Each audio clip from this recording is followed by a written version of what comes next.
ambayo inazungumzia maisha ya watu ambao wameweza kukumbana na matatizo mazito sana katika ulimwengu huu, na imepelekea wao kuweza kuingia katika tatizo kubwa la maisha. Acheche kidogo mambo fulani hivi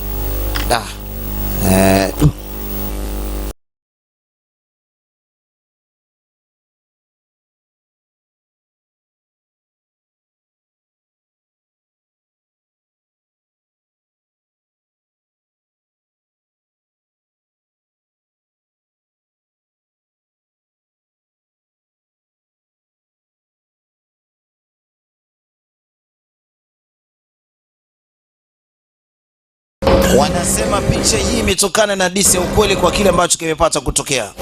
Moja kati ya makontena ambaye yalikuwa yanatolewa katika meli katika jiji la New York City, kunaonekana kuna watu ndani yake. Siku zote kontena tunafahamu ni ya kubebea mizigo, iweje leo kulikuwa kuna watu? Kontena ilikuwa inapelekwa sehemu yake baada ya kutolewa katika meli hii. Picha yetu inaanza katika jiji la New York City. Kuna matundu. Wewe Cheso, there are holes in the back. Open it up. Anauliza katika hiyo kontena kwa upande wa nyuma. Hebu jaribu kwanza kufungua tupate kuona kwa nini hiyo tundu ziko hapo. Kuna watu wamekurupuka kuna dadaki. Hao. Kamata hao. Kamata.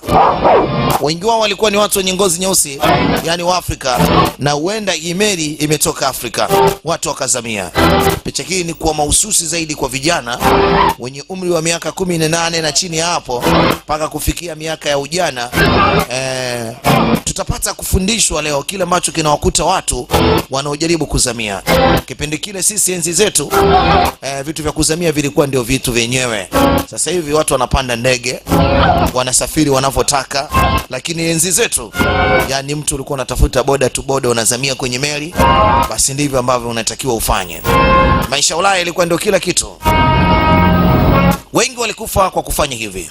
Kapteni wa meli alipata kuona kile ambacho kimeonekana, kwamba meli yake ilibeba watu ambao walikuwa ni wazamiaji, wanaitwa stowaway.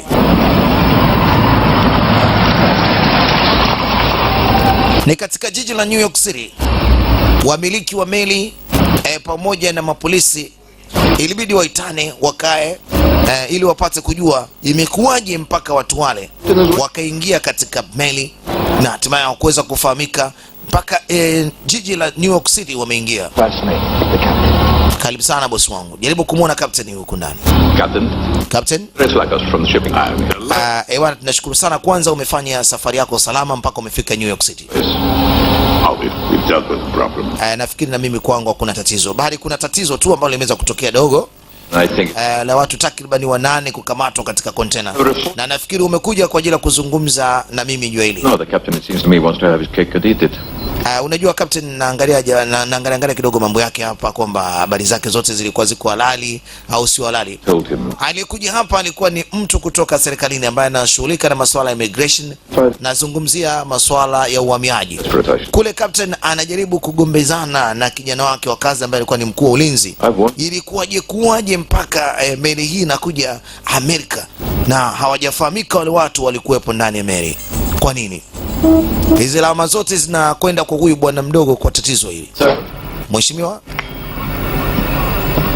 I think you'll find it's confirmation of our new sailing. Nafikiri utaweza kuniambia kwa kile ambacho nimeweza kukiona. With your permission, Captain. Nafikiri kwamba kama ni video permission hivi. Africa. Wakati ule basi anaambiwa tena afanye safari ya kurudi Afrika. Leo tunakwenda Afrika. Afrika kama tunavyoweza kuona. Leo tunakuwepo katika jiji moja nchini Afrika, na hapa ni katika jiji la Ghana. Picha yetu amecheza Omar Epps. Huyu jamaa amecheza picha nyingi sana. Amecheza pia na Tupac, ile picha ambayo inaitwa Juice. Yuko Joss Ackland. Yuko Shoni Patway na wengi kibao. Hii ni baadhi ya miji ambayo inapatikana katika nchi ya Ghana. Na hapa iko bandari moja maarufu sana ambayo inakuja kuleta mizigo kutoka Amerika na sehemu nyingine. Picha yetu inaitwa Deadly Voyage, safari ya kifo. Andrew Devoe, wote ni washiriki katika picha yetu. Yuko Jen Claudia La Marie, wote ambao wameweza kucheza picha hii wameweza kushirikiana nao vyema sana. Yuko Adiwale tunamfahamu, amecheza picha nyingi sana. Leo anacheza kama Mgana, lakini kiasili kabisa Adiwale yeye ni Mnigeria na amekulia nchini Marekani na amecheza picha nyingi sana zikiwamo kama OZ, amecheza pia Regenie, picha nyingi. Ni mkorofi, lakini leo tutapata kumwona akiwa anacheza picha kama Mgana. Amekulia katika maisha ya uswazi kama sisi, na bahati akapata kazi kidogo bandarini. Bandari kama hii ni bandari ambayo pia ipo katika jiji letu la Dar es Salaam, na ndoto za vijana wengi kama sisi ni kuzamia meli ili upate kuelekea Ulaya. Huko ndio kuna kila kitu. Welcome to Ghana. Karibu sana Ghana.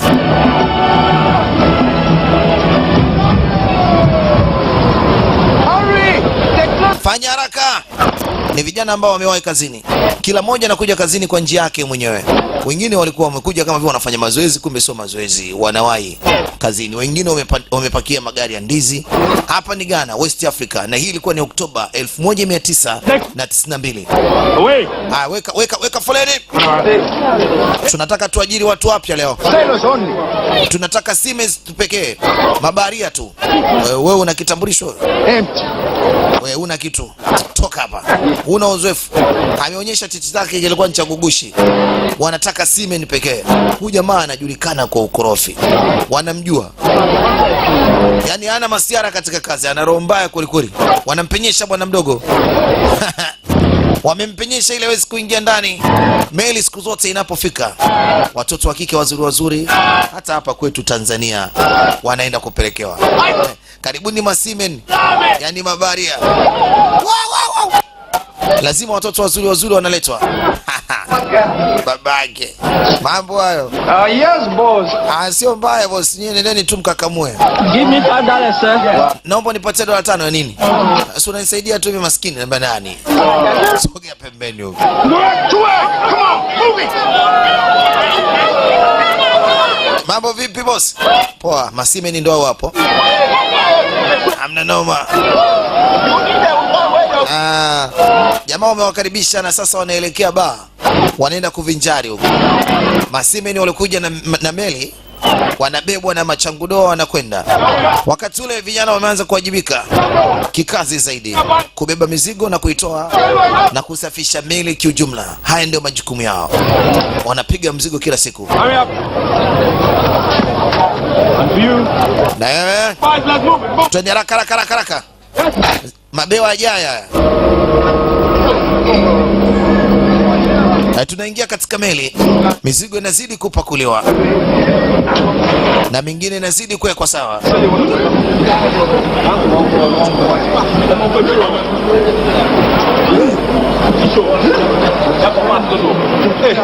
Oya, Where are you going to? Nye mnaenda wapi? New York? Why ask for work? Kwani unauliza? USA too? Nauliza tu kwamba mnaenda wapi New York? Wewe fanya kazi bwana.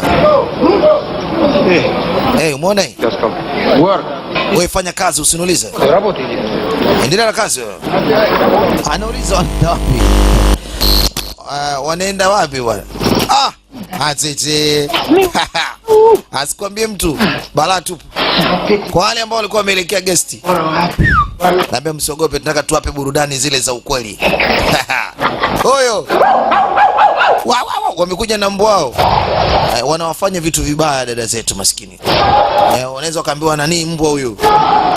Vijana wako katika meli wanapiga mazoezi ni baada ya kazi. Come on, yeah. Njoo hapa. Mvua inanyesha, inaingia ndani, mizigo inaweza ikaloa. Vijana ilibidi waambiwe faster, wasibe, wakaziba.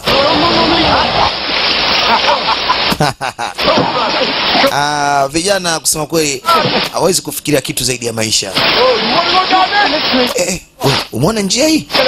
Achana nayo, tuondokeni. Yaani njia ya kuweza kujificha iwapo kama ikibidi wajifiche, ili mradi wazamie meli itakapoanza safari wasepe nayo. waliangalia kwanza meli baada ya kujificha mvua ndani yake. Ali, look at this, eh? Hebu jaribu kuangalia Bros, so many places to hide. bwana, kuna sehemu nyingi sana za kujificha. So many places to hide. New York, yeah. Inaenda New York hii mwanangu, nasikia. Mwanangu huko kwa wanene. Kwani tusizame? Kingsley. Tuzame afu huko mbele huko nene tukakutana na kina Michael Jackson nini? Maisha ndio hayo. Hata hivyo mimi ndo nafikiria mtu wangu. Kingsley. What?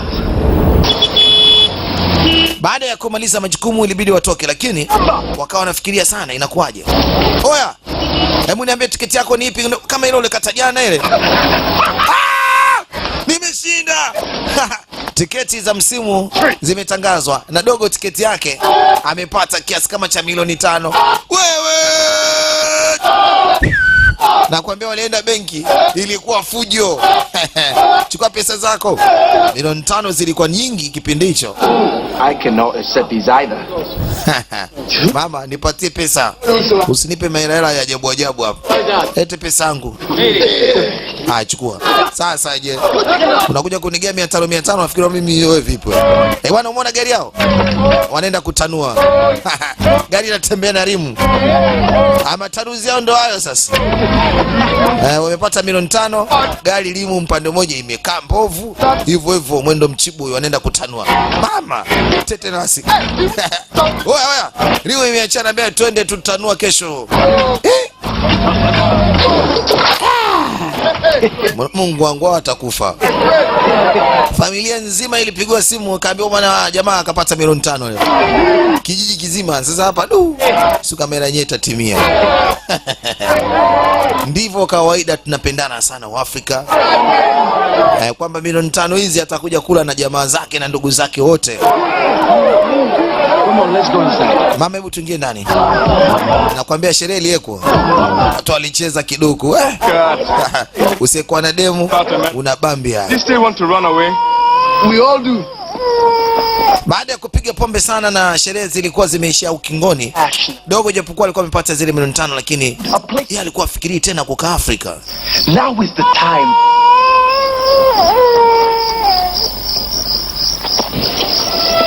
Yeye alikuwa anafikiria kuchomoka. Lazima aende Marekani, lazima aende Ulaya. Japokuwa alikuwa anaiacha familia yake, lakini alipiga mahesabu, lazima ni kusepa tu. Hebu angalia maisha ya Afrika yalivyokuwa. Watu wanaishi katika mitaro, eti maisha bora kwa kila mtu. Yaani hovyo kabisa. Kitu kama hichi hakukitaka hata chembe katika maisha ya kijana Omari. Jina lake anaitwa Omari. Tamaa za kwenda Marekani au katika nchi za Ulaya ilikuwa imetanda kichwani. Hakutaka tena kuishi maisha ya Kiafrika, maisha ya ajabu ajabu. 1000 US. Unajua nimepata 1000 US. Ni kiasi kama cha milioni 5 hivi za Kitanzania. Mimi nashukuru sana mamangu. Maximum. Lakini hii haitoshi. Wanaweza wakajenga kibanda. Anaenda kumpiga mabusu mkewe. Anapenda sana kumuita mama kwa sababu alikuwa anampenda tokea angali mdogo. Lakini hazitoshi kuendeleza maisha. No, please, I've drunk enough already. No. Bado. Ngoja. Mimi nimeshatosheka bwana. Wewe utapiga pombe. Huyu ni kapteni wa meli. Yuko na msaidizi wake. Kwenye sherehe kule watu wanaendelea kupiga pombe, wanaendelea kupombeka. Lakini Omari alikuwa hana furaha hizo. So what can we buy? Sasa The money won't last. zile pesa ambazo umezipata utazifanyia nini? Maana uchatumia milioni 2 bado milioni 3. A new start. Maybe. Anapiga mahesabu kwamba hizi pesa zinaweza kumsaidia katika safari. Safari? Ndio mwaka shangaa sana. Safari kwenda wapi? Na mimba. Albert. We're going to do it. Tuondoke. As the boat is loaded. Nakwambiaje? Do what? Unajua boti inajaa ile. What you just drink? Tufanye nini? Na mimi tuzame, tusepe. Ship tomorrow. Email inaondoka kesho. I'm going to find the others. Unajua nini? Nataka nijifiche mle ndani ya meli. Naenda kumwambia Panderas. After the baby is born. Hebu subiri mpaka jamani mtoto azaliwe. No. Nani kasema? Wewe niache bwana. Akizaliwa mimi nitakuja tu kumuona baadaye. Ngoja nikatafute maisha. I won't go if you're going to be afraid. Nataka niende huko, sawa? Naomba nawe pia uwe huru basi mke wangu. Yaani kubali tu. Are you worried for money? Au unanihofia kwamba unanifaa kwamba nitaenda kuoa mwanamke? Sio sikuoa. Take half. Chukua hii nusu. Just enough for a sewing machine. Lakini mbona inatosha tu kwa mwezi mmoja? I can get work. Basi, uchukua hizo nyingine. Nitafanya chochote kile nitakachoweza, nitamtunza mtoto. Hey. You said this picture never came out. Ulisema kwamba hii picha ilikuwa ni nzuri na hajawahi kutokea. Basi ngoja hii picha mimi naichukua. Alichukua picha zote mbili iwe kumbukumbu katika maisha yake, sababu sasa anataka kusepa. Mipango tayari imeshafanyika kwa sababu mizigo tayari imeshajaa. Leo alikuwa anamalizia kazi kwa ajili ya kupakia kwa mara ya mwisho ili meli utakapoanza kuondoka wazame. Wakapiga mahesabu. Huu ndio muda na wakati sasa wa kuzama kisalensa. Walishajua njia ya kupita. Wanapita taratibu. Stay crew. Hey, look who's here. Oya, tuzame.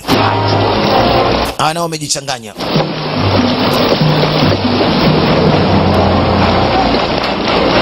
Vibega wengine wameshuka. Hawa sasa kilichobaki ni kupeleka mizigo, lakini mizigo yenyewe ni boshen.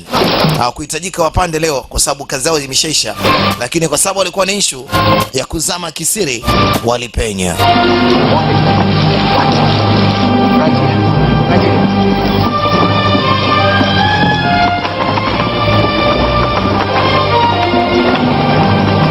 Kumbe mizigo ilikuwa ina vitu vyao muhimu watakavyoweza kuvitumia katika safari, kwa sababu walijua safari inaweza kuchukua mwezi mzima. Walidumbukiza wale madubwana haraka, alafu wakasepa katika zile njia ambazo walipata kuona jana. Pana sehemu nyingi sana za kujificha. Walichukua vitu ambavyo walijua wataweza kutumia takriban mwezi mzima katika maficho. Faster wanapata kuingia chimbo. Hakuna aliyeweza kuona vijana hawa. Walipita katika mashine, waliingia katika sehemu ambako si rahisi kuweza kuwaona. Move, man, we are late. Wakati ule wakurugenzi wanaambiwa wakague meli kabla meli haijapata kuondoka. The stowaway, sir. Take every man you can. You have 1 hour. Tunao lisali moja. Do it. Tunao lisali moja, fanya hivyo. Lisali moja kukagua meli kabla haijaondoka. Look, Gojo! A railway! Oh, Charlie, get on! We Charlie, tulia kwanza. No. Mbona mapepe wewe? Unaweza ukaenda mbele huko ukaungua bure, tulia kwanza. Wanazidi kuingia chimbo, maana walijua meli inaweza ikakaguliwa mpaka huko.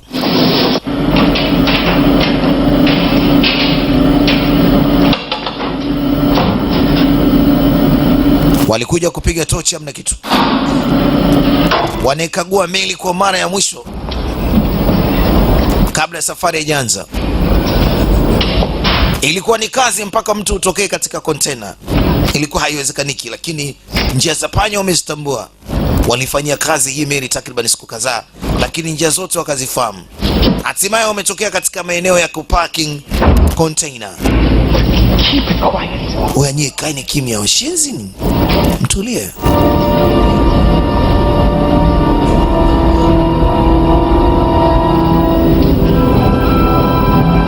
Walikuwa kwa makini kweli, lakini kumbe walikuwa si wao wenyewe, na kuna wengine wakawa wamejificha. Kwa maana idadi yao inazidi kuongezeka. Kumbe kuna wengine nao walikuwa wamejificha ili safari. Huyu hapa mmoja, habari ya mwingine anajificha isije kaa so. Sasa huyu kajificha yeye mwenyewe, hakuwa na mtu, lakini aliogopa hii timu inaweza kuja kumfanya kitu mbaya. Walijua wazi kabisa kwamba huku sasa panafaa kabisa wao kukaa. Ngoja wajitengenezee sehemu. Put this out here so no one can see us. Wewe nafikiri kwamba hapa tunaweza tukapanga mizigo vizuri, tukakaa, hakuna mtu yote anaweza katuona.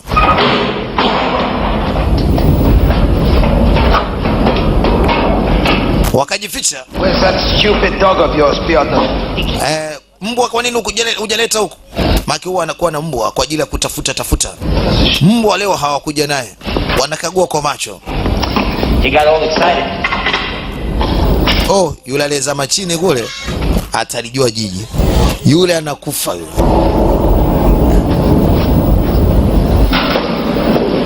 Waliendelea kukagua kwa makini ndani ya lisali moja kabla meli haijaondoka, kwa sababu unajua ukishampakia mtu ukasonga naye mbele, hasara yake ni kubwa, mnaweza mkapigwa faini na nchi. Kwa hiyo lazima zoezi la kukagua liwe makini zaidi. Hakikisha mnaingia katika njia zote za panya huko. Hii ni Afrika, lazima muwe makini sana. Kwa upande wote huko hakuna tatizo boss. Tumeingia katika sehemu zote za siri, hamna kitu. First off, D-line.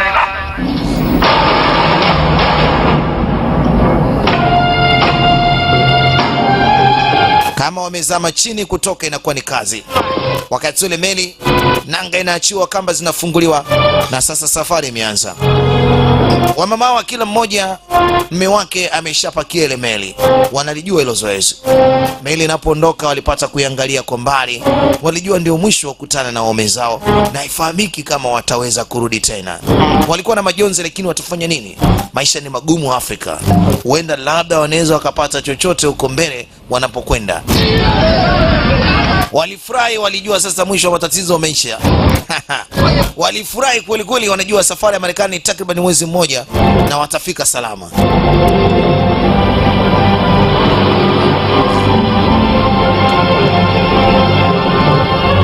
Safari ya meli kama mnavyoweza kuitambua inaweza ikatembea spidi 10 mpaka 30. Yaani ninaenda taratibu sana.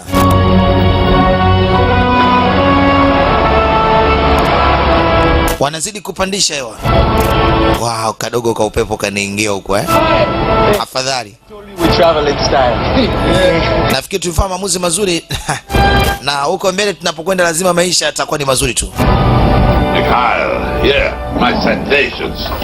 Bring them to the table. Captain, you were very kind enough to read me these citations at dinner. Sasa nataka nikuachie upate kusoma hiki kitabu, utachoka.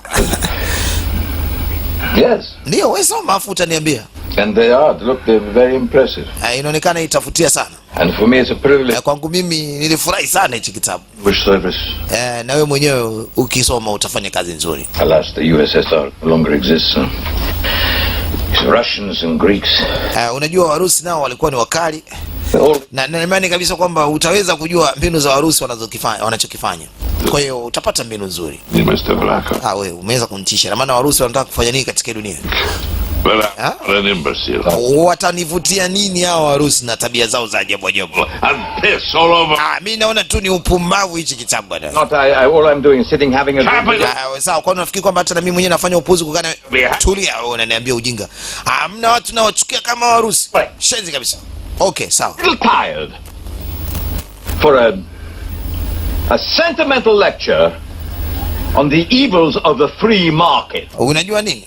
Hata mashetani wenyewe siku hizi wanafanya mambo mazuri katika hii dunia. Na hata kwenye market wanafanya vizuri. Sasa wale wa chini kule anagonga. Ngwe. Hichi kitu gani kinagonga? Kule kashakwama huyu. Anaomba msaada.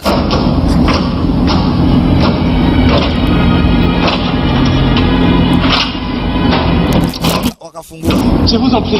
Bwana. Alizama kwenye oili. Mama yangu. Anatisha.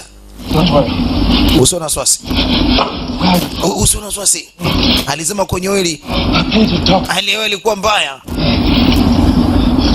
Kama asingepata msaada sasa hivi kashadedi. Hebu tumlete kwa hapa kidogo. Maji jamani, maji. Sehemu walipo maji ni yale ambao wamebeba. Hawataweza kupata maji mengine. Huyu anapiga tizi. The hold at all. Why not? Why should they? It's just cocoa and bananas. Unajua tuko na banana. Everybody needs electricians. Unajua nini? Kila mmoja alikuwa anahitaji pesa. Kila mtu anahitaji chakula. Tunahitaji hata vyakula, maji na kila kitu. Kwa hiyo kama tunavyotumia, tutumie kwa tahadhari. Hatuwezi kujua safari itakuwaje. I shall be a good sailor like my... Unajua uko mbele mimi nitakakuwepo. Nitakuwa ni sailor mzuri, baharia mzuri. Kila mmoja anaweka ndoto zake atakapofika. I'm going to be a cook. Mimi nataka nikifika huko na kuwa mpishi. Nitakuwa ni Master Chief. All green. Nyote ni wapumbavu. Ya kwangu sasa. Professional. Heavyweight. Mimi nitakuja ni professional wa XX nini? Taxi driver. Mimi nitakuwa taxi driver. Nitakuwa driver taxi, napenda sana. Nurse. Mimi nitakuwa nasi. Yaani rapa. Men are nurses. Kwa nini mnacheka nini? Kwa nini mimi sijui kuimba? Au niwaimbie nini? Wife and 5 sons. Alafu nikishapata pesa, napata mke, alafu watoto 5. Wewe je? Wewe? Taxi driver. Mimi taxi driver hivyo hivyo. Speak English. Kwanza Kiingereza ni hujui. Pumbavu. Kiingereza hujui utajuaje wewe kuongea na nani hao? There are many bad men on this ship. Sikiliza. Kuna watu wengi sana katika email hususan hao walinzi. Kwa nini wakini? Ambao mabwege tu.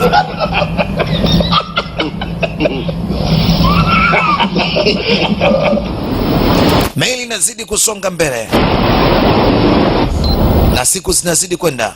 We're making good time. Sasa hivi wanasubiri kama Nokumi hivi wakati kushoto ili safari iendelee kusonga mbele kwa katika bahari ya Mediterranean. Kwa upande wa juu hususan kwao maisha ni ya kawaida. Kuna swimming pool, wanakula, kila kitu kipo. Ilikuwa ni furaha. Hakuna mtu alijua kwamba amebeba viumbe ndani ya meli hii. Kuna vitu vyako kidogo vimeonekana katika viatu vyako, unatakiwa uwe makini bwana. Kama umetosheka uniambie. Na kesho unakunywa tu hapo, utadondoka bure. Unajua watu kama nyinyi mambo yanaenda vizuri kidogo. Sawa, lakini unajua najaribu kuambia kile ambacho mimi nakifahamu. Kwamba kama nilivyokuambia Warusi. Warusi kitu gani? Here's to Bandera, our national hero. Today is his birthday. Unajua leo ndio siku ya national hero. Yani mtu ambaye alikuwa ni shujaa wa taifa. Na leo ni siku yake ya kuzaliwa. Kwa leo tunafurahi shujaa wa taifa kwamba ameweza kuzaliwa leo. Tufurahi. Shujaa wa taifa lao leo ndio siku yake ya kuzaliwa, kwa hiyo ni happy birthday yake.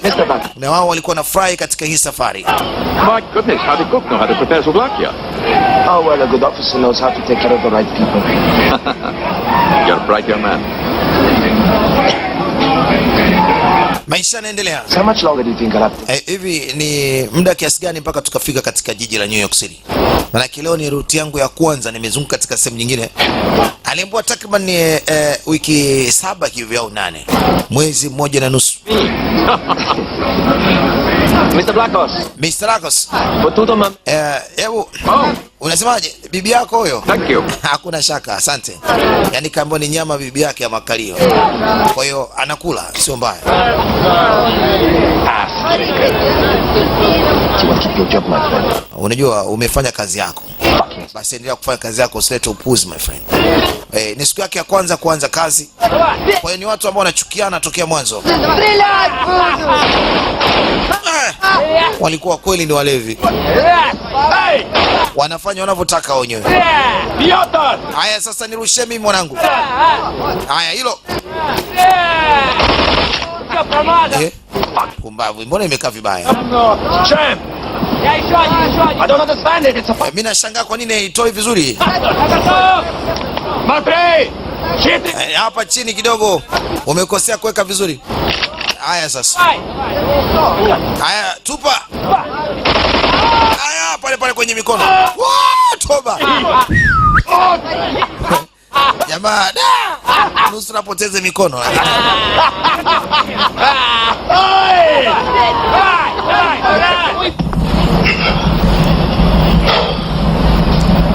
Walianza kuchoka, lakini ilibidi waanze kupiga mazoezi ili wasije wakaendelea kuchoka.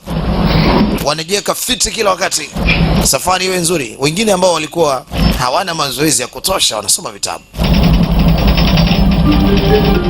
Kila mmoja na fikiria mengi. Maji ndio haya hapa, yanaweza kuwasaidia. Takriban mwezi na nusu walisogeza maji kule juu kwa sababu maji ndio hai. Oh! Aya. Matumaini yanaweza yakapotea kwa sababu maji ndio hai. Bila ya maji unaweza ukafa ndani ya siku 7. Ukikosa maji unakufa siku 5. Ukikosa msosi unakufa ndani ya siku 7. Kwa hiyo maji ni muhimu kuliko chakula. Sasa waanze kunyata, walianza kuja upande wa juu kutafuta wapi ambapo wanaweza ukapata maji. Ni issue nyingine.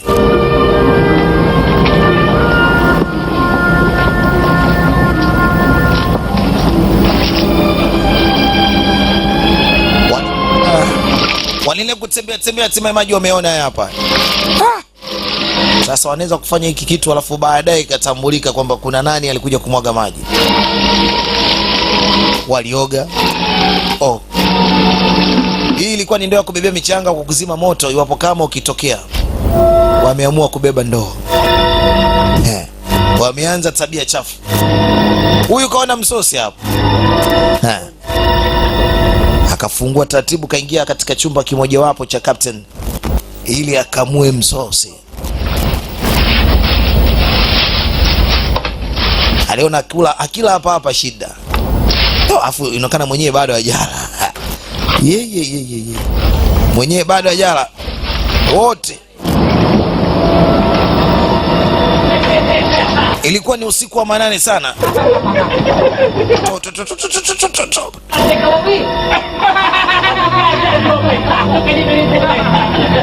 Jamaa leo walikuwa wamelewa sana, ndio tatizo.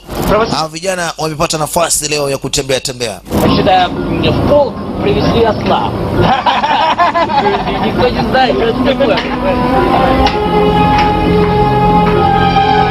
Wanatembea, wanaacha alama.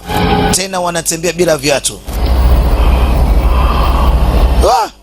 Wamekamua, wamekula kuku, wamekunywa maji, wamelala kwa sababu ilikuwa ni usiku. Wakapiga usingizi.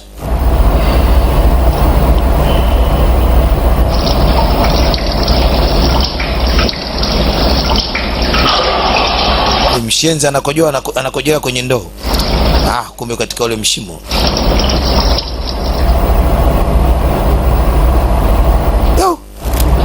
Huyu jamaa alikanyaga rangi mahali. Kulikuwa kuna mahali kulipigwa rangi alafu sasa kakanyaga. Asubuhi wakaja kuona hizo dalili. Hawana tabia kutembea pekupeku. Naona kuna stowaway. Kuna wazamiaji. Is anything wrong? Kuna tatizo? Nothing. Hamna. Just about the discipline. Hakuna shida yote. Wewe ni mtu wa serikali.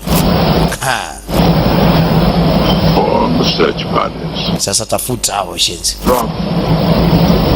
Huyu ana wasiwasi. The search in harbor. Endelea kutafuta. Alafu nyinyi mlisema kwamba mmesearch vizuri kule bandarini. Tulitafuta kweli kweli. Tuliangalia. Sasa mimi nashangaa unavyosema kwamba ndani kuna stowaway. Labda kutokana jana na ulevi kuna mtu alikuja akatembelea huku bila kuvaa viatu. Lakini si mbaya.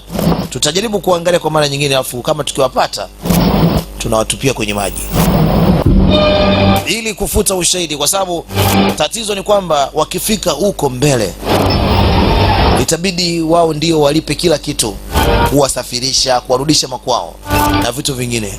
Sasa ni heri kuwatosa kuliko mpate hasara kama hizo za kupigwa faini. Sasa walianza kuwatafuta wazamiaji hao. Wewe pita kwa upande kule. Oya wewe. Wewe anacheza game.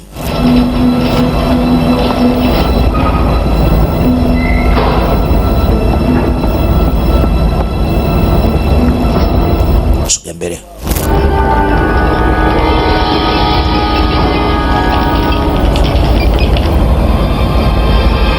Huyo alichungulia.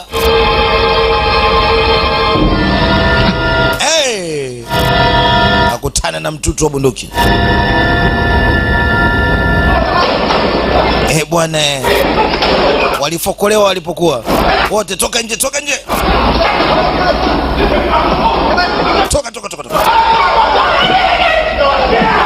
Hawana huruma wa jamaa wakikukamata sehemu ambako serikali yenu haipo au serikali yote ile.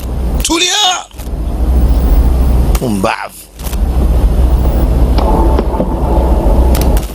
Who are you? Yeye ni akina nani? Eh?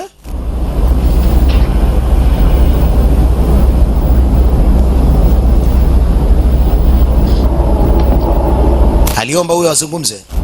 Omari akasokea. Kingsley of Pusu. Mimi naitwa Pusu. Omari. Pay for our journey. Tunaenda tukawalipa kwa safari yetu. Umesikia alichosema? Let me see. Lete nione. Money. Lete nione hiyo pesa ambayo mmesema. Let me see. Kuda daka. Kachukua pesa. Ni pesa ambazo walikula kamari. Pesa nyingi. Milioni kama 10 hivi. Do better. Come on, more all of you. Na wengine mnazo pesa. Kuda deki. Kuna wengine walikuwa na shilingi 500. Okay. Able Seaman Moses Okukwe, ready to work for my passage.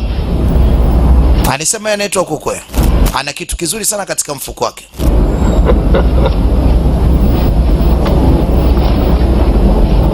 Pumbavu. Kaa pembeni. Kaa chini. Kaa chini. Pumbavu.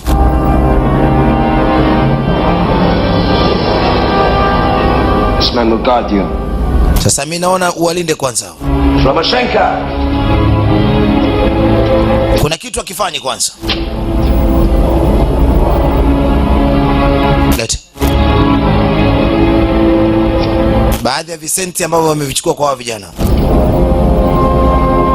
Tuchinje. Tusiache hata mmoja. We'll all be sacked.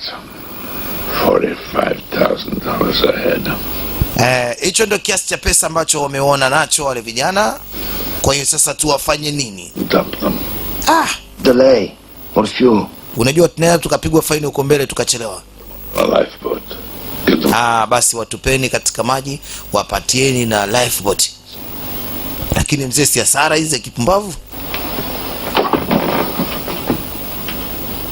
Only my men know about this, sir. Unajua watu wangu pekee ndio wanafahamu hili. Plan. Hakuna mtu mwingine yote anayejua. Hakuna mashtaka. Hatuwezi kushtakiwa. No. Hapana. It's the only way. Ndio hiyo njia pekee. Flacos. Tukienda huko mbele tutaanza kupigwa feni za ajabu ajabu. Hapana. For both of us. Nafsi za watu hizo. Hao ni binadamu. I'm young. Mimi ni bwana mdogo. No children to feed. Yaani mimi yani sina cha kofia. Mimi bado ni bwana mdogo. Tatizo ni kwamba wewe ni mtu mzima. Unafikiria maisha ya mtu. Give them all the money. Yaani tumewapa pesa zote lakini hawajamaa waonekane kama vipi tuwape nyingine. Ambaye upuuzi wako, rangi zako hizo umekanyaga sehemu. Wewe ndio umefanya mpaka sasa tumefahamika. Shit kabisa. I'm responsible. Itabidi wafukue na zile ambazo walikuwa wamezificha katika sehemu za haja kubwa. Maana sasa mna jinsi. Kwanza wewe hapo, mwanga wewe. Kwanza hata hujaingia katika issue yetu. Umetokea wapi kwanza? Nyamaze. Hands up. Mikono juu. Hands up. Nasema mikono juu. Juu. Pumbavu. Good. Vizuri. Hands down. Go. Haya, vichwa chini. Mikono chini. Hands up. Mikono juu. Down. Chini. Down. Juu chini. Yaani anachezea kama midoli, anafurahi. Mikono juu, mikono chini. Piotr, give me that. Hebu kamata hii. Ngoja sasa nisawazishe. Take your hands. Wekeni mikono hivi. Toeni. Good, come with us. Njoni huko. Nini sasa? Please. Tafadhali, naomba kama vipi mtusamehe. What should be done? Si mmeshatupa pesa, kwa hiyo hakuna shaka. Nimewaambia njoni huko. Njoo.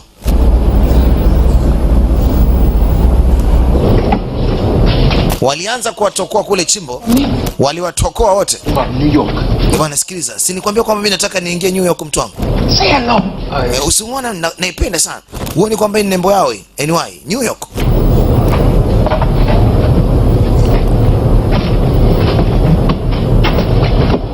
Waliwatoa chimbo sasa wapeleke juu.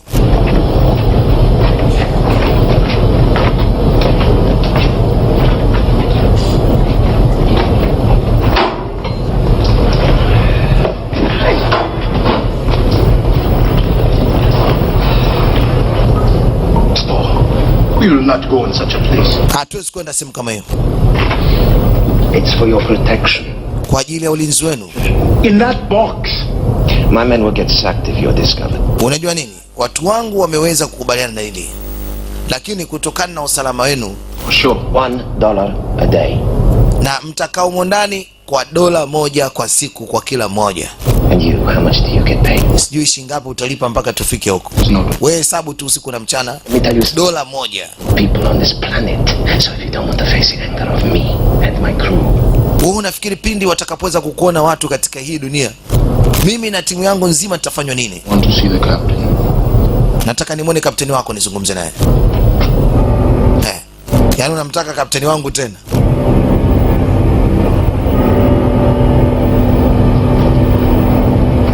Oya. Wewe kijana una nguvu sana. Ngoja kwanza wewe ndio utangulie. Una nguvu sana. Nataka utangulie huku chini. Walianza sasa unyanyasaji. Hebu geuka kwanza kidogo. Una nguvu sana. Kwa jinsi ninavyokucheki, nguvu unazo. Da! Tumbo nini limekaa fresh, limekata. Anamshika sehemu nyeti. Hebu fungua mdomo wako. Hey. Hey. Hey. Umemboaje? Open. Fungua domo. Domo lako zuri kweli kweli, nimelipenda. Anataka kumletea ubasha. Hawa jamaa kukamata ndio inakuwaga hivi. Your lips are too big. Haya. Tulia wewe, tulia. Dogo kashapasuliwa mdomo maskini. Mtulie papa. Threaten you? The fucking threaten you? Get in. Naweza nikakutwanga risasi sasa hivi. Siwezi nikakuonea huruma, pumbavu. No. Naweza nikakutwanga sasa hivi. No. Haya, ingia kwenye shimo. Get in now. Ingia kwenye shimo, pumbavu.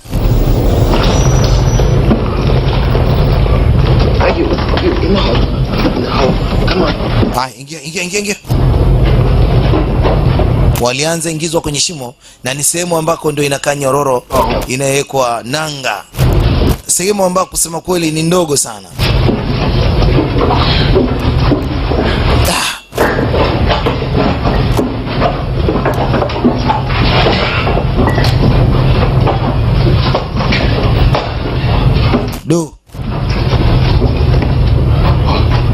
You're right. Usiogope dogo. Kila kitu kinakwenda vizuri tu. Tutatoka salama tu katika email. Na hatimaye ikafunga juu. Sehemu waliokaa ni sehemu ya ajabu sana. Vitu vyao vyote vilibebwa. Vitabu, vyakula, ndizi. No water, no food, no contact. No water, no food, no contact. Yuri. Yani hakuna msosi, hakuna maji, na wala mawasiliano, hakuna kuwasiliana nao mpaka wafe. He says Captain is a prick. Well, listen to him anymore. Walitupa vitu vyao vyote vikatiwa moto sababu havina maana. Wengine akang'ang'ania huyu. Tulia jamani. Getting food and water. Kawapatieni msosi na chakula. Kawapatieni maji na mawota. They must have food and water. Lazima muape msosi na maji. What do you want me to do, Captain? Sasa unataka mimi nifanye nini, Captain?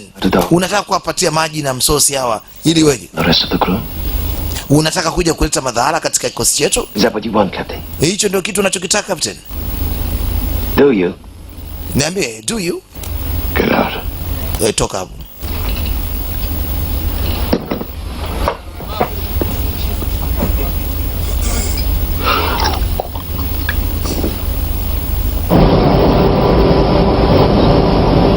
Yule mzee aliyefichwa alikuja kutambua hii rangi. Kuna kitu anamficha. Huyu naye alikuwa ni mtu wa haki.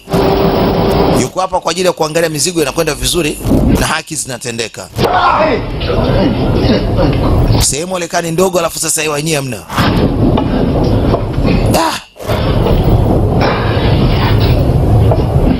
Kojo, I'm so thirsty. Na kiu sana. It's okay. Hamna shaka.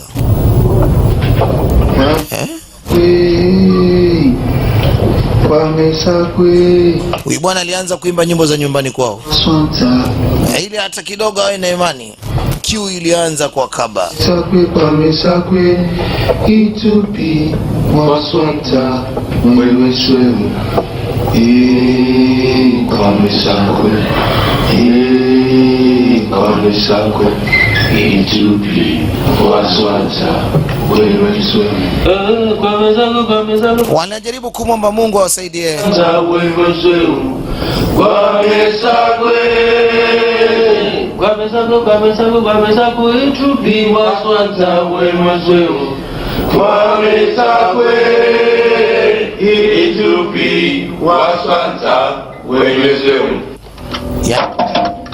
Vijana walikaa juu ya minyororo. Hatimaye walipoa bunduki wakawafyeke. Sasa wanavaa nguo za kazi.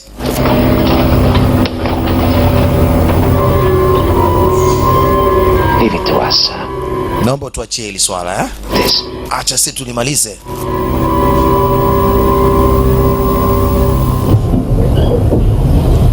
Wameimba mpaka wamechoka.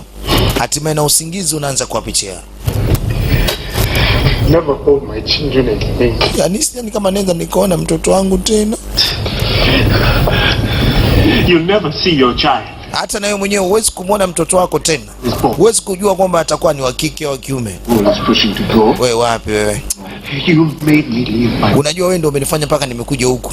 Shut your mouth! Wewe funga mdomo wako, tusianze kulaumiana hapa. Just pat, Mimi nenda kitandani bwana. Ты куда? Wewe unaenda? Nenda kulala. Ты знаешь приказ. Lakini sumeshaambiwa kwamba kuna mawasiliano.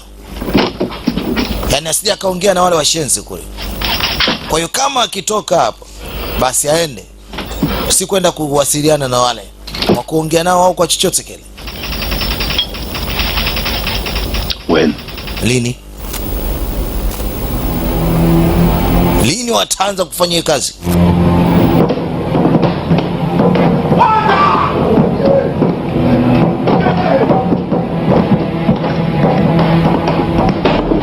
Waligonga kweli kweli, waliomba msaada kwa sababu sasa wameshaanza kuchoka. Dogo alisema kwamba anaenda kulala. Alikuja akafanya kitu huko. Unajua si wote ni makatili. Wengine wana roho ya huruma. Alikuja kuwafungulia watoke huko. Please. Chukueni kwanza maji. Mstoke huko juu.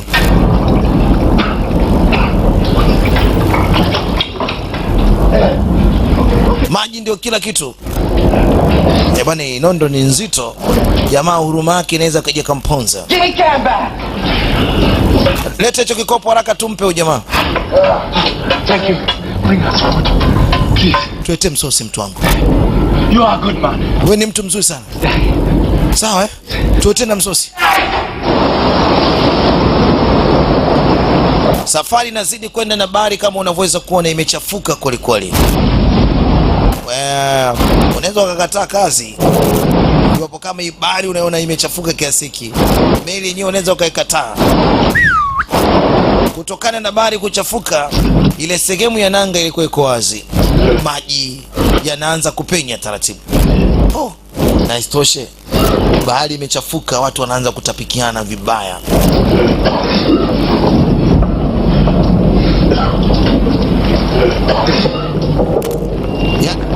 Ilikuwa ni mwendo wa kizunguzungu tu. Kizunguzungu kweli kweli. You are right. I led us to die.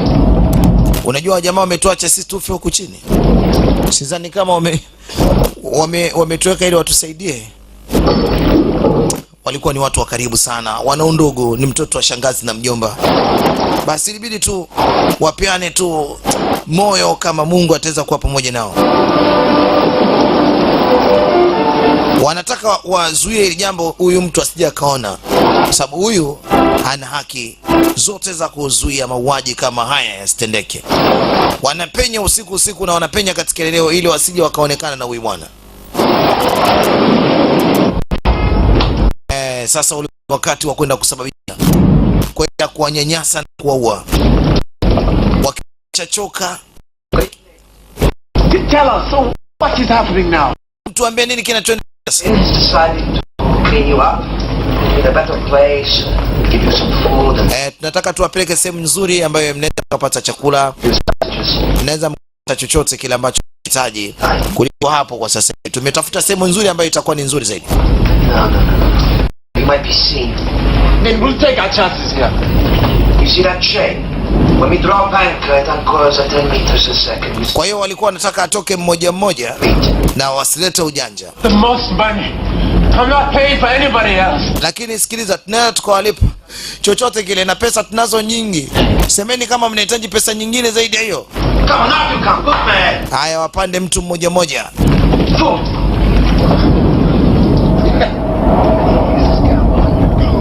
Good man. Haya, kaa pembeni. Chukua kwanza maji unywe, Plenty more for anyone else who comes out.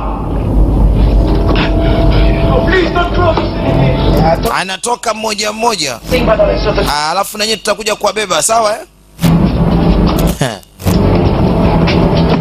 Sababu huwezi kujua uko mbele mwenzako kaenda kweli au vipi.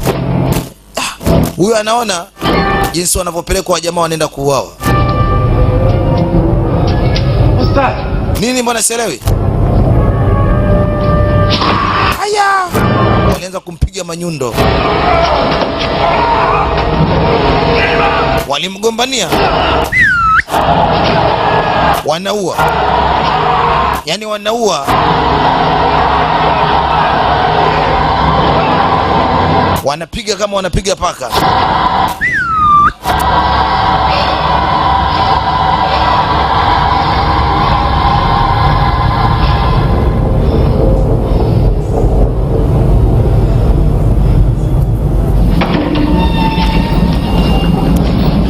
Maiti ya kwanza. We should have used the guns. No. Tulisema tusije tukatukumia bunduki. Ricochet. Wengine watashtuka bwana. How to do it? What do you mean you know how to do it? Next time, you will see.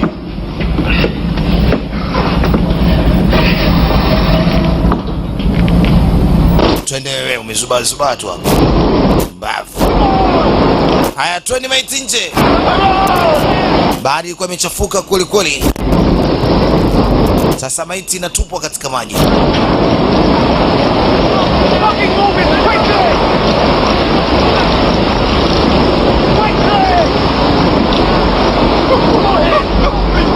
Anakuja kushtuka kumbe jamaa bado ni mzima. Nyenye bado mzima huyo, msimtupe. Wewe unazuia pumbavu za kumwache. Alijaribu kuzuia asiende.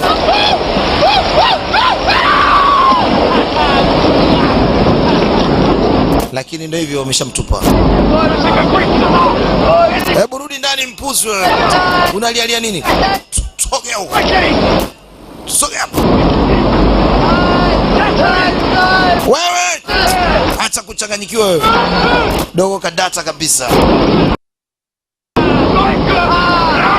Wewe! Pumbavu. Tulia. Hapo unataka nende kutupe? Kwanza rudi katika ile bank na unyamaze. Umeelewa? Arudi katika chumba chake. Anyamaze. Pumbavu. Sawa Bahari kidogo inaendelea kutulia na naona kama kunaanza kupambazuka. Wale jamaa walitafuta nguvu tena ya kumchukua mwingine. Okay, 2 or 3 maximum, please. Haya, sasa naona kama wawili wanatosha. Kwa hiyo mnaweza mkaja wawili au mmoja. Fanyia haraka njoni. Don't go. Wanaenda wawili sasa.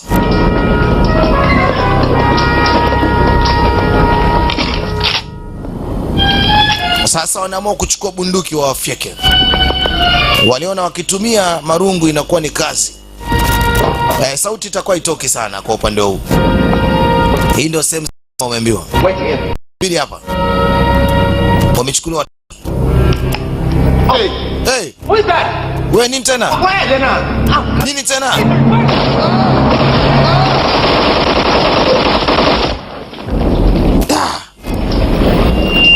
Waliuawa na wale. Tell me what to do. Tuambie tufanye. What choice do we have? Sasa tuna maamuzi gani? Hatuna maamuzi. My father was a sailor. Unajua babangu alikuwa ni sailor. Kocho.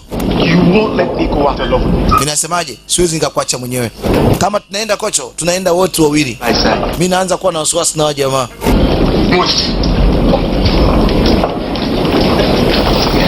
Jamaa kuna kitu kaficha. Wakimzingua. Mniache. Ngoja mimi niende.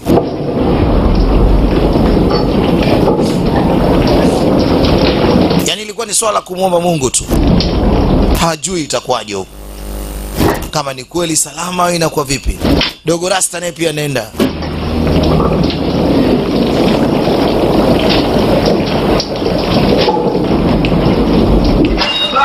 Welcome, guys. Mabwana, yani ndio huku sasa. Huku tumewekea mpaka vitanda, kuna maji gudulia zima. Msogope, misosi ipo. Mtapika wenyewe, kuna majiko nini? Hey. Kimbia wewe. Huyu kakamata akachapa. Hawa kidogo walikuwa ni wajanja. Aya. God. Rasta kafanikiwa kukimbia. Ukakutana mkurugenzi. Tafadhali. Nakuomba. Don't kill me. Usiniue. In the name of Jesus. Kwa jina la Bwana Yesu. Huyu kadata. Katajua Yesu ilibidi atulie. Lakini hata hivyo alisababisha mauaji. Dao. Alimua. Lakini wamechanganyikiwa, hawako sawa. Kuua mtu si kitu kidogo.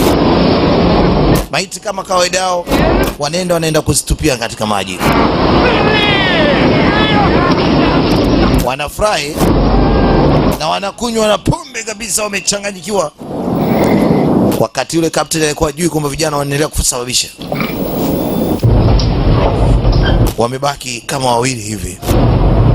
Kocho na mwenzie.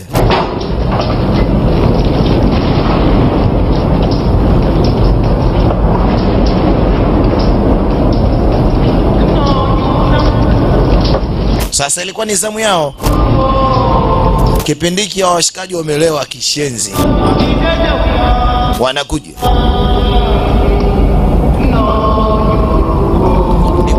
Sasa wanapelekwa katika makazi mapya. Dogo alikuwa na wasiwasi, huku ni wapi?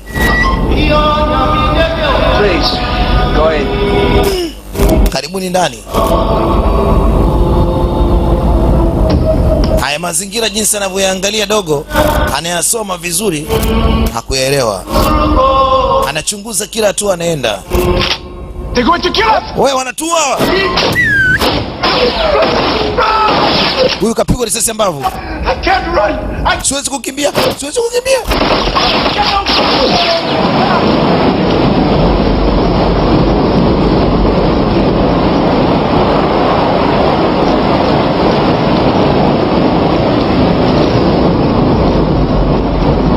Kila mmoja ilibidi apite kwa njia yake. Chizi kama pita sehemu nyingine naye sehemu nyingine. Bahari ilikuwa imechafuka kweli. Mvua ilikuwa inanyesha, bahari imechafuka. Ama bwana walishindwa kutoka nje. Lakini walipotoka wale watafuta wale wakosa.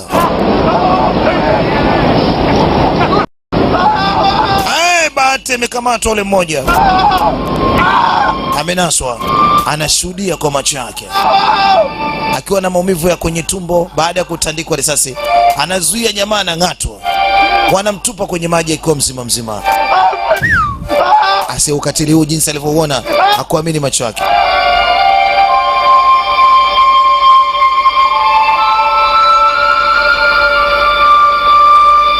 Hakuamini. Wamemwona. Wanapiga risasi ovyo, atashtuka ule kiongozi kule. Wanahitajika wakamnasa hivi.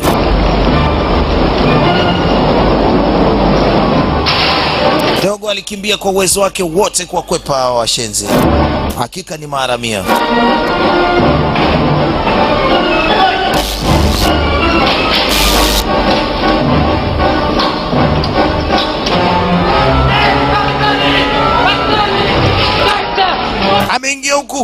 Ameingia huko. Wanakuja na mbwa. Muingize na mbwa huko. Paka naso.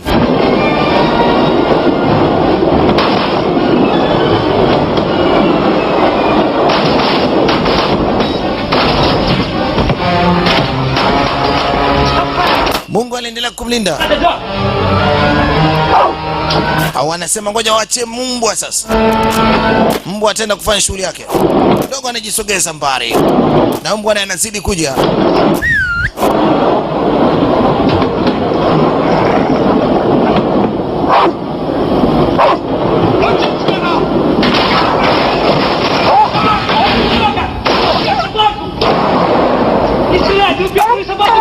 Usipige utamua mbwa wangu bwana. Mbwa wangu.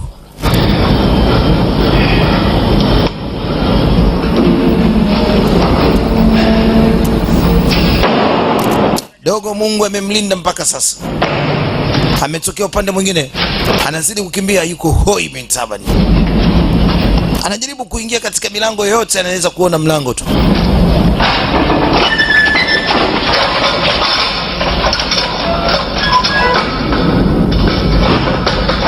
Popote pale anapoona kwamba kuna njia anapenya tu.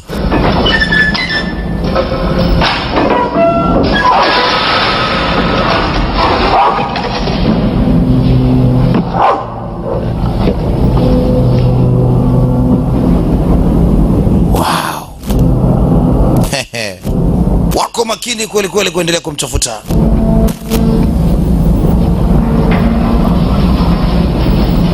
Piotr, here. Search the hole and then seal it. Kwani kuna tatizo gani wakubwa?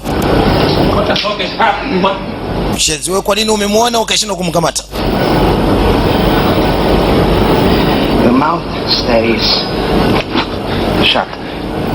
Alafu nakuambia kitu kimoja. Unyamaze. Who told? Asije akasema chochote huko mbele ya safari. Achana naye huyu. Bwege tu. Najua wapi unaishi. Najua familia yako yote. Wale wako karipoti. Najua watoto wako wote. Najua mkeo wote watakufa. Pumbavu. Wale wako karipoti.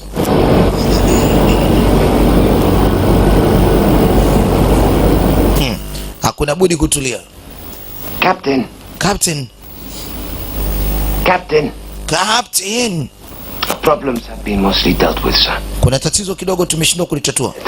One has escaped below decks and we're doing a special round-the-clock watch. Kuna mmoja amekimbia, tumemtafuta, imekuwa ngumu kweli kweli. Капитан, я хочу доложить. I want to record I had no hand in the killing. It was... Mimi niliwaambia si wewe. Wameua kwa nini? Mpuze, hebu mtoe nje mtoto wa mama wewe. You saw how the police treated them in New York? It's the same everywhere. Ulitaka wewe tuende nao mpaka New York? Tungekamatwa. We've sealed him in the main hold. Ndio hivyo, ilibidi kwanza tuende tuwapeleke ndani katika chumba kimoja. Baada ya hapo tukaona kwamba haifai, tukawapatia safari, wakaondoka. Bosi aliwaomba angalau basi wawapatie life jacket au zile zinaitwa boti. Mke wake akiwa na ujauzito alimwacha. Alimwambia mke wangu, nafikiri mimi ndo nakufa na kuacha katika hii dunia, utakuwa na maisha magumu sana. Jaribu kumwangalia mtoto wetu utakayeweza kujifungua.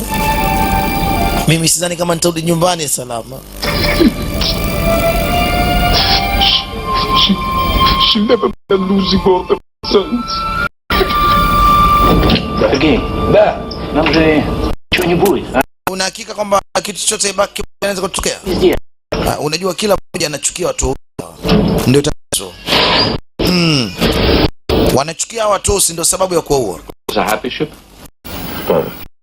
The question is you must refer. Unajua maswali yako unauliza bwana, mimi nashindwa hata kujibu. Mimi hata sijui maswali unatolea wapi, naona kama vile tuaminiani. Contraband? Mr. Lakos, this is a Russian ship. Sikiliza Mr. Lakas, sisi ni Warusi. No, we have no use for drugs. Kwa hiyo mara nyingi hatutaki matatizo. Kapteni alikuwa si Mrusi, lakini hao waliosalia ni Warusi. especially on the wages. Kwa hiyo hatupendi vitu kama hivi.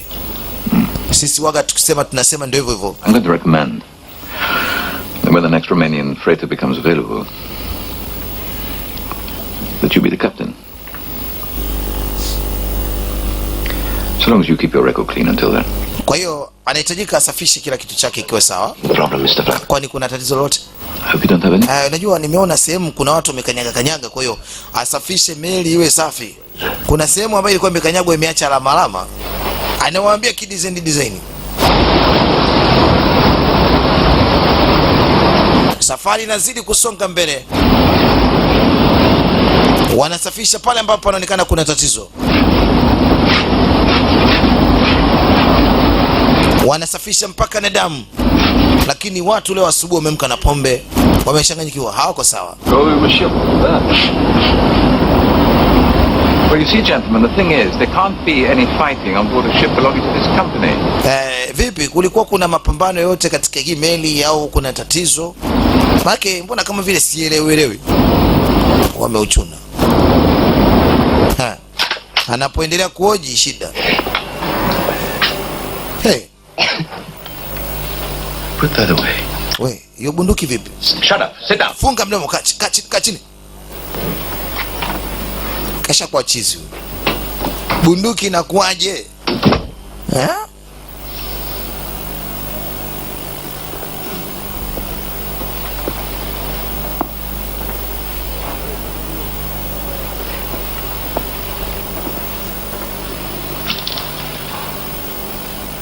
What the hell is happening on this ship? Nataka nijue kilichokuwa kinaendelea huko. Vlakos, and don't you lie to me. Na unataka uniambie? You're about to lie. Do not. Usije ukanidanganya, ujue kwamba utafungua mashtaka.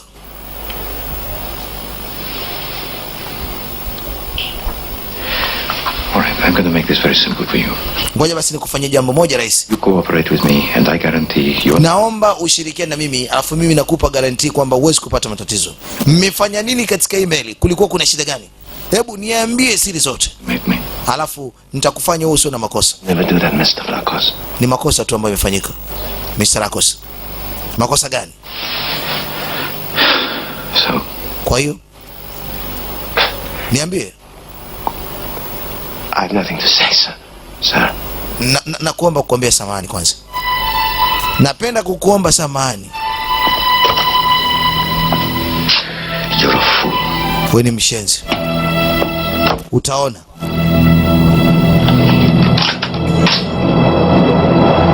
Kadata kuwa mtu kazi ndogo. Sasa anaanza kumtafuta kwa mara nyingine. Msako umeanza. Yule aliyekimbia wanamtafuta. Walianza kupiga risasi ovyo hata wajui yuko au hayupo.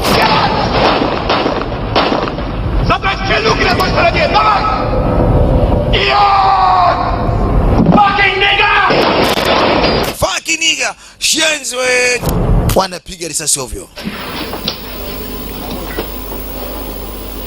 Hawajamuona. Huyo mzee ameshajua kuna tatizo limeendelea. Pumbavu, kuna watu wameuawa. Shenzi. Hii ni kesi. Haiwezekani uwe mtu. Kwa nini? Dogo anazidi kujisweka ndani zaidi na kutafuta sehemu ambako hawezi kuonekana.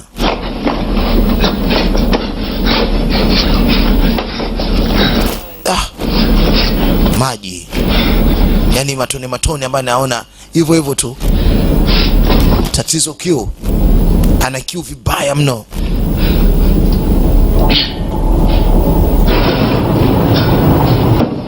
Anaendelea kuhangaika kutafuta maji angalau wanywe. Kachoka kweli. Hajui atapatia wapi maji haya.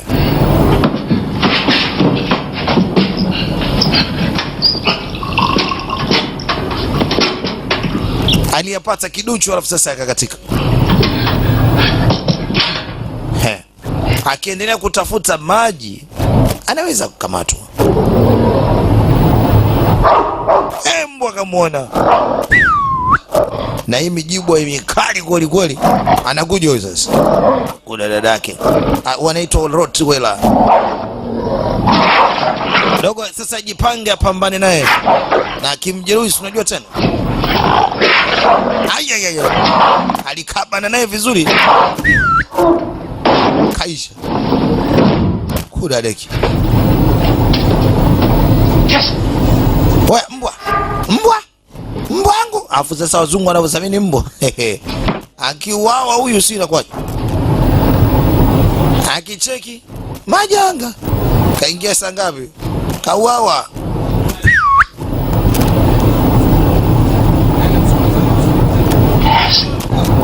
Amka bwana.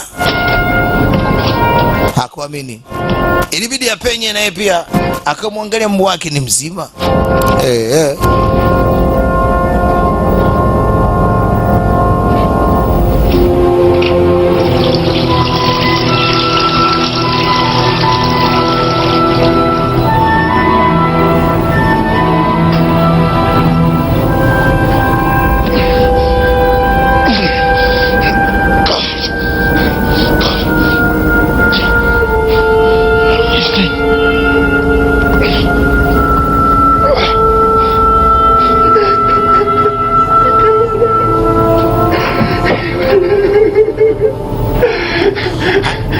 Alilia sana kama mtoto. Mbwa wake shenzi kabisa. Yaani mbwa wangu ameuawa. Jamaa anakuja kushtuka baadaye, unajua alichoka sana. Kwamba anaendelea kutafutwa. Kuna ngazi imewekwa hapa. Alidaivu. Wow. Yaani sekunde moja tu. Piotr, get up there. Dogo, nimekugundua uko huku juu. Toka mwenyewe.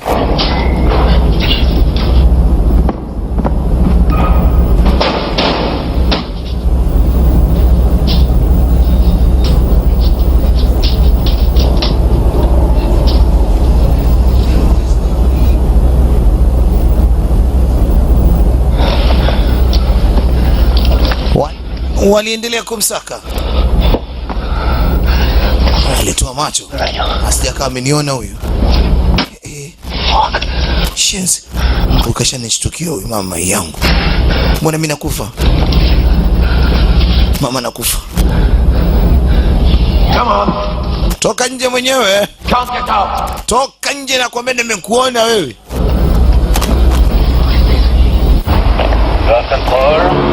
Wameanza kuingia katika nchi nyingine. Hii ni baada ya siku kadhaa. Takriban wiki 2 hivi na nusu. Pilot is standing by to meet you. Reduce engine speed to slow ahead. Outside temperature 12 degrees. Waliendelea kupewa taarifa jinsi gani kuweza kuingia katika bandari. Siku zote lazima tawa inayokuwepo katika eneo la bandari linawafahamisha waingiaje katika eneo hilo. Yaani waongozaji wa meli ambao wako katika maeneo ya bandari. Wanaendelea kuwafahamisha watembee kwa kipimo gani ili waweze kufika bandarini vyema. Walipunguza spidi na ndipo wanaanza kwenda kwa spidi nyingine tofauti. Kwa kupungua spidi hii huenda tumeanza kufika. Dogo aliona labda kwenye feni kunawezekana akapata nafasi ya kupenya. Milango imefungwa kwa upande wa juu kule. Hawezi kuchomoka. Yeye lazima afanye jitihada achomoke. Huenda hii sehemu ya kupitishia hewa itakuwa ina muunganiko wa kutokea nje.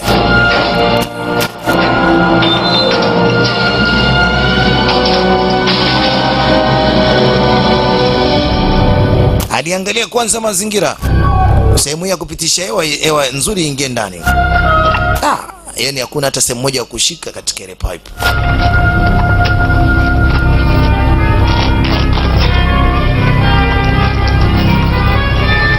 Akafanya maujanja ili mradi apenye pale.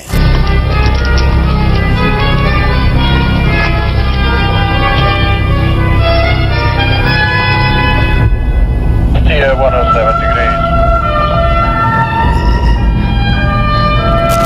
Kuna kitu amechukua na sasa anajaribu kupenya juu tena. Kuna kangazi kumbe. Alianza kupenya taratibu.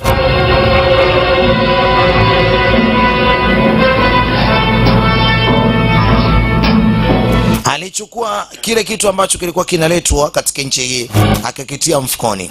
Sijajua ni nini. lakini labda alijua kitamsaidia mbele kwa mbele. Dogo anateleza kutokana na kuchoka. Chini ni mbali. Oh. Ingeenda chini ingekufa huyo. Asingepona. Alitetemeka vibaya. Meli ilizidi kupewa taarifa itembee kwa kipimo gani, isogee upande gani, kwa kipimo kipi, ili iendelee kupaki taratibu. Inaendelea kufanya hivyo na meli inaendelea kupaki katika eneo la bandari. Dogo anaendelea kufanya jitihada. Alipenya. Deck crew to stand by. Deck crew standing by.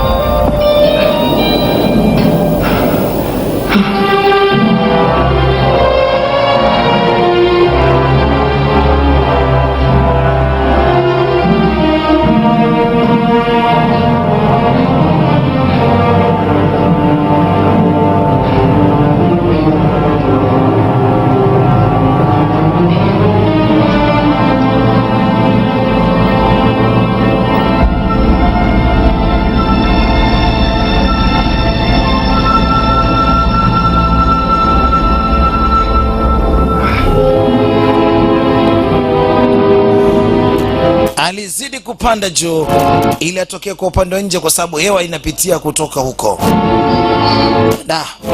Japokuwa nguvu alikuwa ana, lakini alizidi kujishika huko na kule. Anaweza kateleza sababu hakuna ngazi maeneo haya.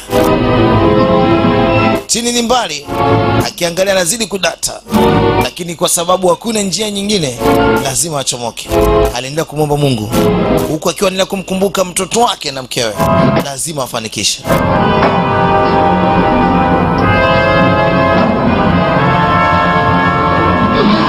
Anateleza.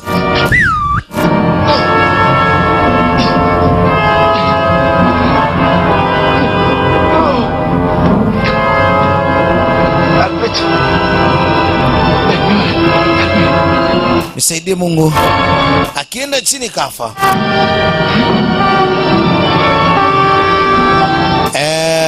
Inapiga honi kuashiria kwamba tayari imesha parking.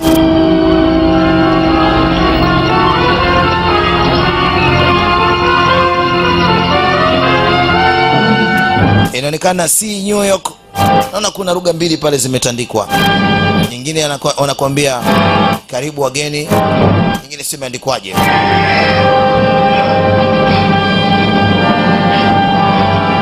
Alizidi kupanda juu hivyo hivyo mwanaume.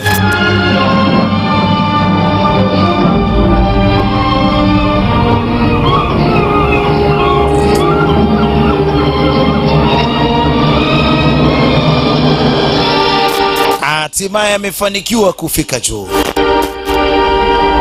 Kwa upande huu kumetulia, hakuna mtu.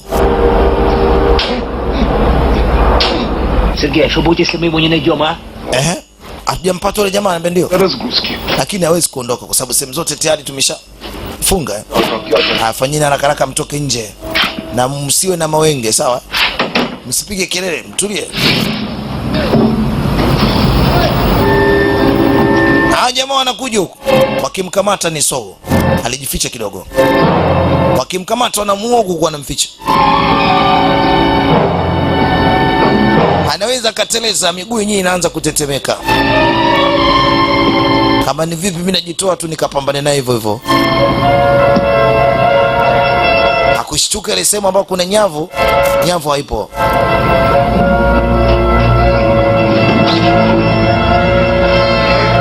Anapanda juu kidogo.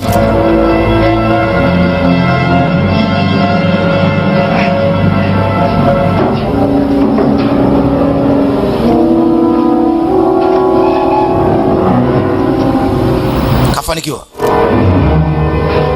Mara ghafla kuna kitu kama anashtuka hivi. Wanaangalia kwa mara nyingine ya mwisho kama huyu mtu ataonekana au vipi. Anatafuta bwana. Dogo anaendelea kujificha ficha.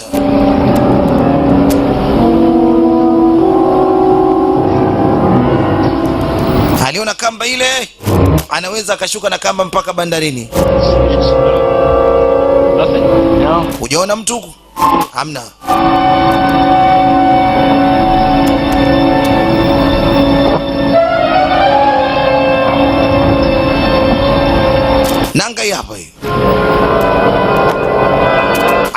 kutumia kamba au nanga.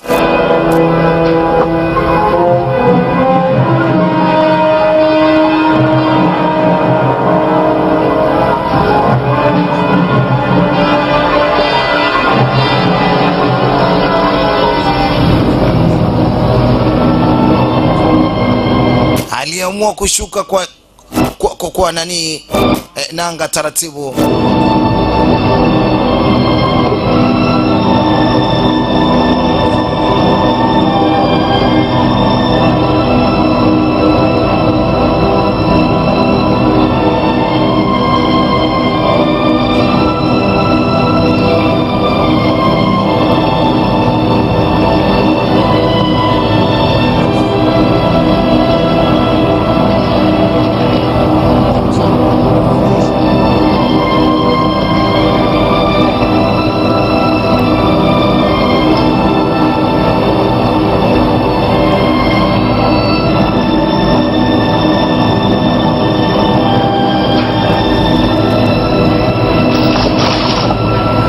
Kuna kitu kimesikika upande wa pili. Jamaa huyo anapiga kasia kutokea upande wa pili. Kidogo maji anaweza akayachezea.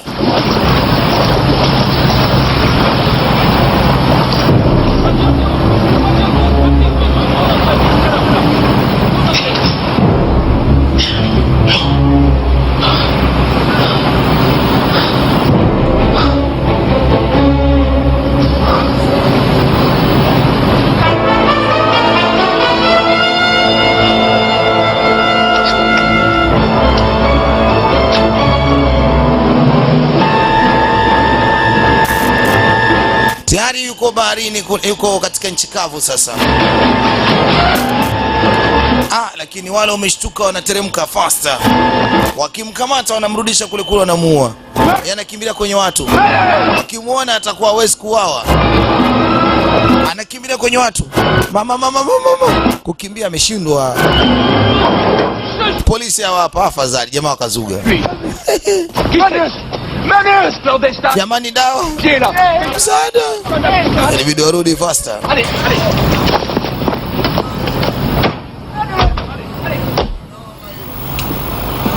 Hii sasa kesi. Polisi asubuhi yake hao wanakuja, wameshapata habari kamili walichokitenda hao maharamia.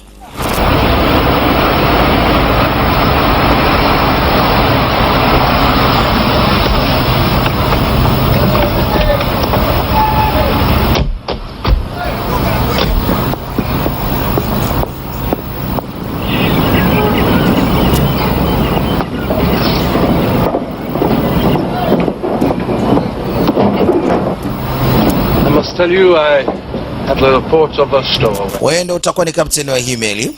Authority to search your ship. Sasa tuko na kitambulisho hiki hapa cha kusearch meli yako Take na kuchukua habari zote muhimu kwa safari nzima ambayo nyinyi mmepitia. Sir. Thank you. Basi kijana aliambiwa aende nao. Of course. Sababu huyu ndio mtu ambaye meli nzima anajua. We would have been happy to have him work on the ship. Sisi wenyewe tunashukuru sana kwa ujio wenu katika hii meli yetu. Sasa sijajua kwamba kuna kosa gani wewe. Karibu sana.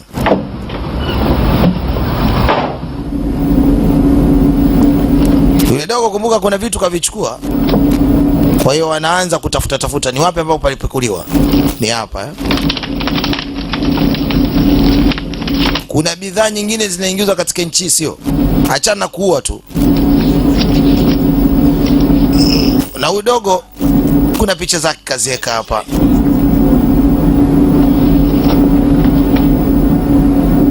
Kama ulikuwa unakataa jamaa atokea huku, na ushahidi uko wapi? Si watakataa. Sasa ndio kaficha kule, kumbe ule ushahidi. Kesi na wakabili. This man has identified you as the murderer. Huyu mtu anakutambua wewe na amesema kwamba alikuwa kuna wenzake 10 humu. Sasa wengine wako wapi? Think this man might have something to say. Huyu jamaa kuna kitu anaweza kuzungumza. Капитан знал об убийстве, то, что все случилось. Ничего по этому поводу не предпринял. Anachanganya lugha za kwao, anaambia kama unanitukana utajua wewe mwenyewe. Lakini tunataka mtuambie na hao wengine 10 wako wapi? Mimi ni kama captain tunaiongoza meli. Swala la ulinzi sijajua. Mimi nilikuwa nimelala, asubuhi ya leo ndo nimeamka. Ndo naona mambo kama, lakini sifahamu chochote. As master of the ship, I am responsible. Ilikuwa tumeweza kukaa mwezi mzima katika maji, kwa hiyo siwezi kujua kinachoendelea.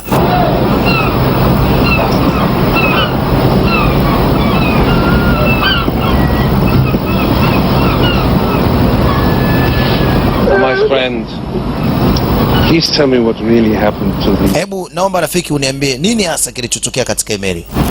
The Negroes wanted to enter your country illegally. Anasema Negroes walihitaji kuingia katika nchi yako kimakosa. Kwa hiyo sisi ibidi tuwarudishe. Kwa hiyo mkawarudisha kwa misingi ipi? Tuliwapatia maboti nini, wakaondoka. Execute. Mliwachinja. Execute. Your name, my friend? Jina lako unaitwa nani rafiki? Young Pressure. Naitwa Pressure. You are under arrest. Kwa chini ulinzi. Yaani ulichinja. Alafu unasema kwa kujiamini eti walitaka kuingia katika nchi yetu kimakosa. Pumbavu. Yeye kapteni na wote ambao wanafanya kazi katika meli, waandishi wa habari walikuja kuchukua taarifa. Dogo ni shujaa. Ameweza kufichua ile tatizo. Amefanikiwa kuingia katika nchi ya Marekani. Sijajua kama atapewa hifadhi. Lakini cha kwanza alitaka kujua familia yake inakuaje. We'll call him Albert. Muite Albert. After the uncle will never have. Si unajua mjomba wake amekufa. Basi muite jina la mjomba wake. Once I have you both in my arms again. Anasema iko siku ataenda kumshika. Na imani nitakuja kuona na nyinyi. I love you. Nakupenda sana mke wangu. Nakupenda. I love you.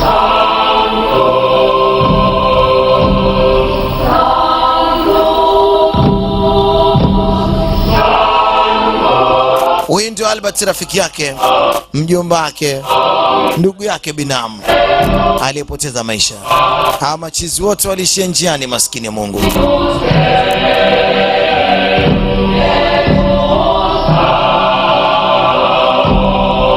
Watu walipoteza maisha. Safari hizi vijana wengi waligharimu maisha yao. Na wengi tulipitia huko. Na wengi walipata matatizo, na nafikiri pia Watanzania wengi walipoteza maisha kama hawa wakiwa wanatafuta jinsi ya kuingia katika nchi za watu, hususan Ulaya na sehemu nyingine. Ni historia ukole kabisa kwa vijana wa Afrika vinavyowakota. Oktoba 95 Captain pamoja na watu wake walihukumiwa maisha gerezani kwa sababu ya mauaji. Ni hadithi ya ukweli, na watu mpaka tunavyozungumza wako ndani ya jela. DJ Machine nimeleta hadithi ya ukweli hii hapa yenye kuitwa Safari ya Kifo. DJ Mark, tunamaliza hii, lakini ni mwanzo wa picha nyingine nzuri na ya kuvutia. Ciao.